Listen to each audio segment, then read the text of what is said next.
Welcome back to Community Conversations. I'm your host, Steve Mantis, and we're having a great discussion with two of the profs from Lakehead University, Dr. Steve Jobbitt and Dr. Shandar Shahi. Welcome back, guys. In our last 8 minutes, I want to know everything. I want to know everything from you guys, but let's focus on engagement. Like what I hear you saying in terms of international development, and it applies here as well locally. In order to make change, people have to do that change. People need to engage. And in this present day where we're seeing, decreases of people participating in terms of voting and kind of standing back from some of our traditional ways to participate, how do we engage people in kind of setting their own future? Steve, you were talking a little bit about experiences with youth and Well, one of the, obviously we have a really great opportunity where we are to engage each other across disciplines, and that's one of our resources, economy and society research group, research, that's one of our mandates, is to start talking to each other outside of the academic silos we're in. So I'm in history, resource management, someone else in sociology, and get us to talk across that way and interacting with each other's students. But of course we have a great opportunity to engage the students in the university itself, who are plugged into other communities, who are very vibrant and dynamic communities that are often overlooked. And these are the students, these people are feeling some of these issues, the austerity, the questions of sustainable development the most poignantly.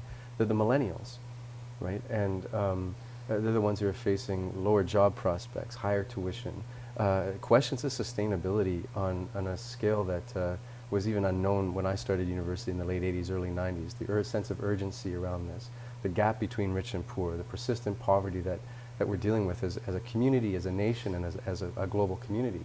So engaging these people in conversation and in informed but action-oriented kind of research and dialogue is fundamental. And we've already started doing this in our very short time with research. So for example, one of our first speakers we brought in was not just someone to come here and lecture to us, but someone who would engage us. It was a poet by the name of Matt Cedillo, who's based out of LA. I had an opportunity to work with him when I was in California.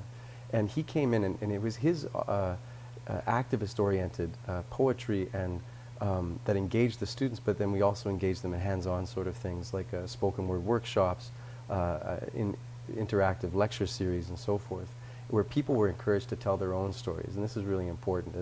It's important for us to be engaged in our research and to build research capacity across disciplines and to build that story, but we really need to engage in dialogue with the communities around us, listen to what they have to tell us, and then build programs around that, going back to the community and listening. And that's one of my mandates, and I think one of the mandates of research is the communities are there, right, to engage them on their terms, listen to them on their terms, and build research programs and action-oriented programs out of that. Steve brought a very good point. This is my experience in India has been those poor people, those remote communities, they have totally lost confidence in the government, in the people who come and promise certain things there.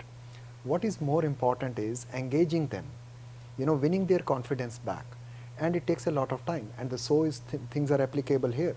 We are working with remote communities. They do not sometimes have the confidence even that we can actually bring some change. Now the question here is, how do we get them engaged with us? It is a very long process, and you need to ensure them that the change has to come from you. You suggest that change, and we will only evaluate the scenarios and tell you what is going to happen in case we bring such kind of a scenario. So it is kind of a simulation that we are trying to run here. We are trying to simulate that environment. Let's say if we replace 10% of diesel with some biomass, what are the good things that are happening, how it is going to impact the environment. Another important thing is the payment for ecosystem services. You see, those people are not even aware of this, that they are contributing so much to the environment and they are not getting any benefit for the valuation of those ecosystem services because they have never been valued. Another important thing for them is food security. There is so much of poverty all over the world. Food security is becoming a problem. How do we engage people in their own food security? We are in fact organizing a symposium, the undergraduate student symposium, where we are inviting people from all over the world. basically talking about how they have dealt with food security issues in their own countries. We are inviting people from Ghana, we are inviting people from India, we are inviting people from China, how they have faced those problems. And we have some of the professors who have worked on these issues, food security issues in different countries. And they have helped these small little communities. But again, as Steve mentioned, what is more important is engagement of these communities, listening to these communities is extremely important. So what I hear is that through this research group, you really want to now engage with the community. I mean, universities have kind of the history of the ivory tower, which is separate. It's separate. So, and I know the Food Security Network here in Thunder Bay has a history with Lakehead University, where folks from the university really engaged with local people, and you see the changes here, concrete changes here in Thunder Bay in terms of the farmers market and the eat local and a range of things have been happening.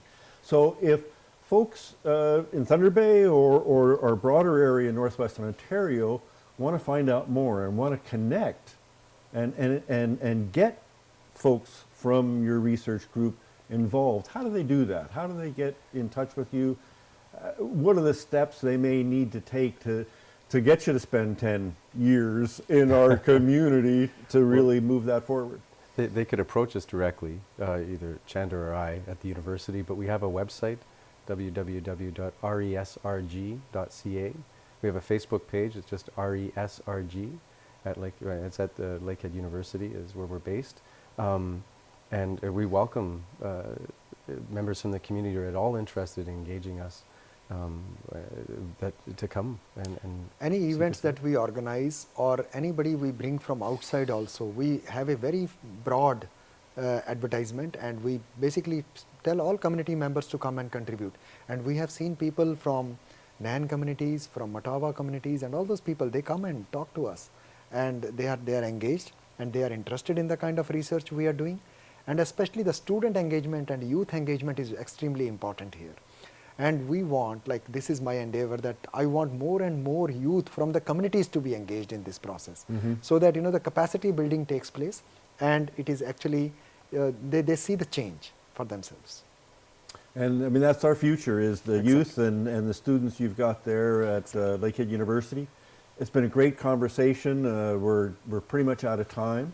I want to remind folks that we have a Facebook page for the show, Community Conversations. I'll post a link on back to the Facebook page for the research group and to the website. I encourage people to get in touch and participate and engage in your community. There's resources out there to help you. Thanks so much for tuning in, and we'll see you again next week.